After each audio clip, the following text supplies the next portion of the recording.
Planes of Fame Air Museum, and it is quite windy, as you can tell. But anyway, today they're supposed to have a flight demonstration of a P-40 Warhawk. They're going to talk a little bit about it, talk about the Flying Tigers, and then take the plane up in the air. So let's see how all that goes.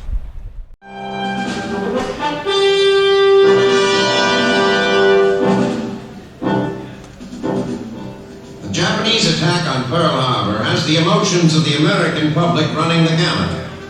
Anger, fear, disgust, grief, and disbelief have the American psyche in turmoil.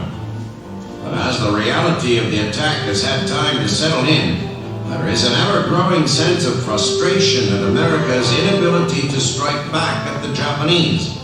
The Navy is still staggering from the blow at Pearl. The Army and Marines are busy training their new recruits, building the forces that will be necessary before any offensive action by the United States will be possible. In Asia, however, a group of Americans known as the Flying Tigers is making the Japanese pay dearly for their bombing excursions over China and Burma. Flying old P-40s with their noses painted to resemble a shark baring its teeth, the Americans are giving the Japanese Air Force all it can handle. This group of volunteers is led by a flamboyant colonel named Claire Chenault. In the years between the wars, when most of the officers in the Army Air Corps were unabashed proponents of the heavy bomber, claiming it was an invincible weapon, Chenault remained a vocal advocate of the fighter plane. He argued that the pursuit plane's ineffectiveness was not due to design limitations of the plane, rather it was due to the tactics devised in World War I. To Chenault, the idea of dueling the enemy in one-on-one dogfights was romantic nonsense. Infantrymen do not win battles alone. Only by working together as a team, combining their firepower, can they achieve victory. The same, Chenault argued, is true of fighter planes. In 1937, Chiang Kai-shek, after hearing of Chenault's expertise in pursuit planes, asked him to be an advisor to the Chinese Air Force. On his arrival, Chenault found the situation worse than he could have imagined. Chinese pilots, who were supposedly combat ready, routinely crashed, simply taking off and landing. Chenault immediately began to revamp the Air Force. He established new training procedures, devised new tactics, and established a vast radio network to warn of the approach of Japanese bombers. Although they were improving, the Chinese pilots were in desperate need of help. By 1941, 100 Japanese planes a day were bombing Chongqing, and the Chinese were having little luck in stemming the tide. Under pressure from Chiang Kai-shek, President Roosevelt reluctantly agreed to let Chenault hire American pilots to fly for the Chinese. Chenault also managed to buy 100 P-40s, which the British had rejected as obsolete. By late summer of 1941, Chenault had recruited 112 pilots and was pushing them through an intensive training program. Flying their first mission on 20 December, the Tigers stunned the Japanese. A flight of 20 bombers headed for Kunming is jumped by the fearsome-looking P-40s and is nearly annihilated, with only one bomber returning home.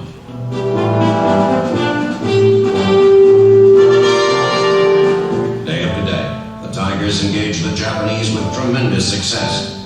Working in pairs, the Americans make diving passes at the Japanese planes, sending them hurtling toward the ground in flames.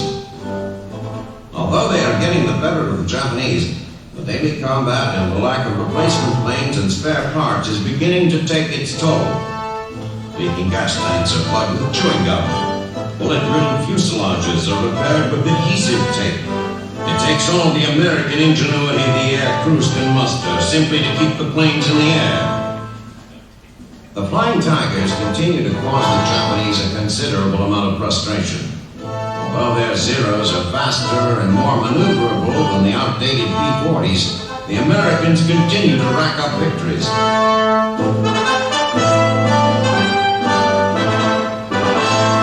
Although it is certain that this small group of American pilots cannot turn the tide of the war alone, their mere existence and continuing success are enough to worry the Japanese and to spark a flame of hope in the hearts of the American people.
kind of cool. I just wish I had a high-end camera so I could have got some close-ups of it.